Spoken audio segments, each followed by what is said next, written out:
You ever start talking and halfway through you're like, wait, where am I actually going with this? Or you're explaining something and you can literally see it on the other person's face that they have checked out, they're gone. That's normal. And I'll be completely honest with you, I'll be very blunt. Most people are bad communicators. They're not stupid, they're just untrained. No one ever actually taught us how to communicate effectively or how to actually communicate properly. So let's fix that. These are 7 of the most common struggles and mistakes that I see in almost every coaching session that I do. I'll show you why they hurt you and what to do instead. Keep these in mind and you'll instantly sound clearer, calmer, and more confident. Let's go. Number 1, over explaining your ideas. You know when someone asks you a very simple question and you end up giving them your whole entire life story? Yeah, that. It's called over-explaining. You think you're being very helpful by giving a lot of context, but what's actually happening is this. They stop listening. Not because your idea is bad, but because they just cannot find your idea in all of that noise. They asked for a glass of water and you showed up with a full fire hydrant. So here's what you're going to do instead that will make you instantly more clear.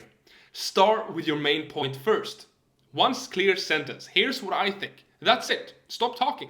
If they want more, they will ask for it. If it's a big topic, add one short reason after your point, not a TED talk. That's a very small shift. Point first, then pause. Make yourself calm and confident, and people will instantly get your message because now they can actually see it, understand it, they can find it in what you're saying. Number 2, weak openings. You get about 5 seconds, maybe less, to grab someone's attention, and most people waste it with, so basically, what I wanted to talk about today is that's not an opening. That instantly signals insecurity, and that's just background noise. You're opening the signs if people will lean in or if they will check out. So start strong. Ask a question they care about. Maybe make a bold statement. Tell a quick story that drops them right in the moment. Or state your main point right away if it's a short context. For example, have you ever had your mind go blank right before you start speaking? Instant connection. Everyone relates. Everyone knows that feeling. That is what a strong opening does. It makes people go, oh yeah, I've been there. Or, oh, that's interesting. Or, I've never thought about that. If you want people to listen, don't warm up, wake them up with a clear point or just something very interesting right away. Number 3, undermining language. You say something great, you have this extremely good idea, and then immediately ruin it with, if that makes sense. I might be wrong, but that's just my opinion though. That's undermining language, and it kills your credibility faster than anything else. You might think it sounds humble, but it just makes people doubt you. It sounds like you're not completely sure of your own message. So next time, when you finish your point, just stop. No softeners, no disclaimers, like this could be wrong or this might be a bad idea. Just land it. Just say what you're thinking. Instead of I think this might help, say this helps. Instead of I might be wrong, just let the silence do the work. And strong. Confidence isn't about shouting louder or pretending to be humble. It is about saying less and actually meaning what you say.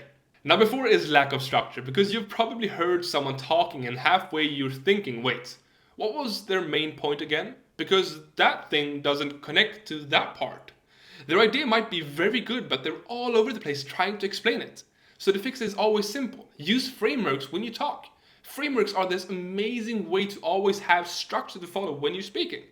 Your answers come out clear, thoughtful, and coherent, easily understandable. Something like the prep framework that I always use. Point, reason, example, and point again. It's clean, it's logical, and it's very easy to follow. For example, we need to change how we start meetings. That's the point.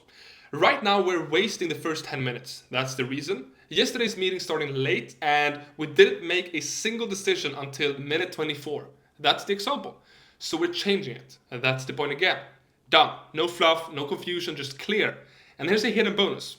When you sound structured, you feel confident because clarity isn't just for them, it's for you. When you feel clear in your own point, it's easier to explain it and you become more confident. Number 5 is body language mismatch. This one is sneaky and very difficult, but it makes so much sense when you actually understand it. Your words say one thing, but your body says another. You say I'm confident while your shoulders are caved in and your hands are buried in your pockets. Guess which one the audience believes? Yeah, not your words. If your face and your body don't match your message, you'll always sound very off. Even if your words are perfect. So you have to match your energy, your body. If you're excited, open up. Use your hands, show the excitement with your whole body. If it's serious, ground yourself, lower your gestures, slow down. And the most underrated one is this. Keep your face alive. If you're engaged, they will be engaged. If you're happy to be there, show it with your face. No one will believe that you're happy to be there if you're very stiff with your face. If you look angry, for example, they will believe that you're angry or that you have no excitement to be there. So show everything with your face, show your emotions. That will make everything so much more believable and engaging. Number 6 is forgetting your message mid-sentence, and this is a difficult one. You're talking, it's going great, and then suddenly, blank. You lose your train of thought. You panic and start apologizing. Sorry, what I was saying was this. Oh, never mind. Don't do that. Forgetting your point is not a big deal. It happens to everyone. The problem isn't forgetting, it is how you react to it. So when it happens, pause, take a breath, and then restate your point. Literally say, wait, let me say that again. And start fresh. You don't lose credibility for forgetting a line. You lose it for panicking about it. If you're able to recover by pausing, take a breath, and calmly continue, you'll gain credibility. Because people see that you're composed under pressure, and losing your train of thought is human. It happens to everyone. The difference between an experienced speaker and an inexperienced speaker is what you do about it. Number 7, filler words. As always, basically, they sneak in everywhere. And while they're not evil, they do make you sound unsure when there's too many.